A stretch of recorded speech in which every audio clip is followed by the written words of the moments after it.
Hey friends! Day 6. We've got bicycles. More core work. I know, it's fun. 100 per side. I'm making you guys do what looks like 200 total today. It's gonna be fun. Man, I need some glitter today. You know what? In these days, you gotta do whatever makes you happy. Yeah, glitter.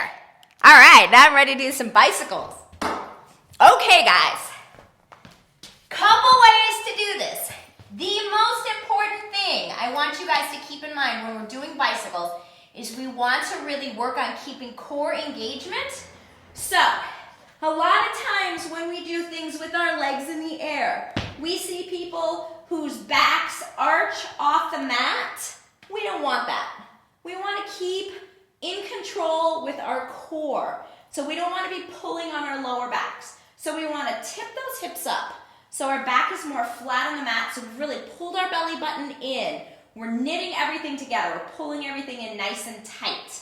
Okay, so bicycles, we're laying on the floor. We've tipped our hips up slightly. Our belly button is in. We're keeping the work happening here and not in our lower back. If at any point you find that you're struggling and you're like, woo, my lower back is starting to feel it, take a reset. Again, there's no rules to this, so we want to take our time, we want to reset, and we want to make sure that we're doing it correctly, all right? So correct bicycle looks like this.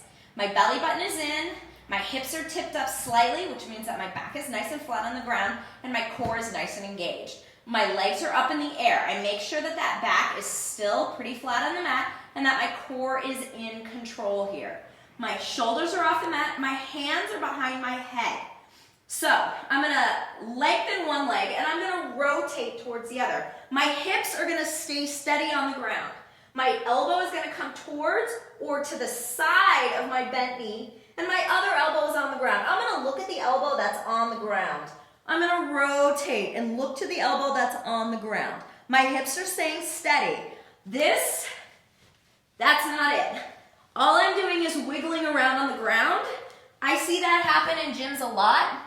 You're not getting some good oblique work here. I promise you, if you do it my way and not the way I just showed, that you're gonna feel those obliques.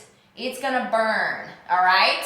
So, you're going to feel them the next day too. So, tip the hips up slightly, shoulders are off the mat, thinking like I've got a soft peach between my chin and my chest, my hands are behind my head.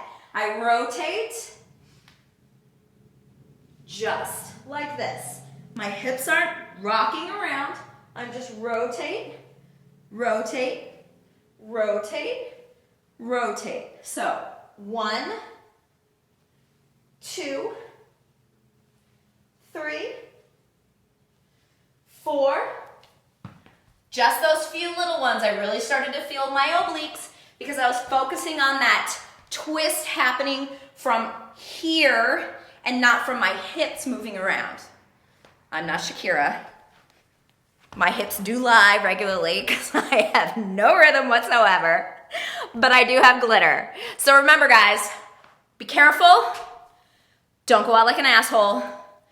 Don't lick anybody, wash your hands, be careful. I want all of you guys to complete the full 30 days with me safe and well. We'll see you soon.